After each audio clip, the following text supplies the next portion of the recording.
ધોળકા શહેરમાં રામનવમીના પર્વને લઈને કાયદો અને વ્યવસ્થા જાળવવા માટે ધોળકા ટાઉન પોલીસ દ્વારા શહેરના વિવિધ વિસ્તારોમાં ફૂટ પેટ્રોલિંગ હાથ ધરવામાં આવ્યું હતું.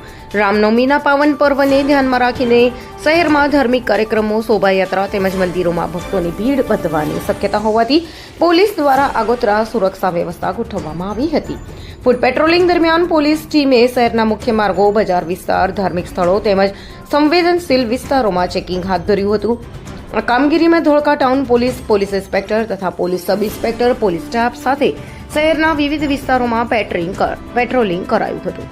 તેમણે પોલીસ કર્મચારીઓને જરૂરી માર્ગદર્શન આપ્યું અને લોકોને શાંતિ અને સૌહાર્દ જાળવવા અપીલ પણ કરી હતી. પોલીસ દ્વારા જાહેરમાં ભેગા થતી જગ્યાએ મધ્યા ચોકડીથી બસ સ્ટેન્ડ, બજાર વિસ્તાર તેમજ મુખ્ય ચોરાહો પર ખાસ નજર રાખવામાં આવી હતી. સાથે સાથે શંકાસ્પદ વ્યક્તિઓ પર નજર રાખીને જરૂરી પૂછપરછ પણ કરવામાં આવી હતી. ધોળકા ટાઉન પોલીસ દ્વારા કરવામાં આવેલા ફૂટ પેટ્રોલિંગથી શહેરમાં શાંતિપૂર્ણ માહોલ જળવાઈ રહ્યો હતો અને લોકોને સુરક્ષાની ભાવના અનુભવાઈ હતી. રામનવમીનો પર્વ શાંતિપૂર્ણ રીતે ઉજવાય તે માટે પોલીસ દ્વારા સતત પેટ્રોલિંગ અને મોનિટરિંગ ચાલુ રાખવામાં આવ્યું હતું. રિપોર્ટર ઇદ્રીસ શેખ, ધોળકા. हम दिखाएंगे सच्चाई की खबर चैनल को लाइक कीजिए, सब्सक्राइब कीजिए और हमारे साथ जुड़े रहिए.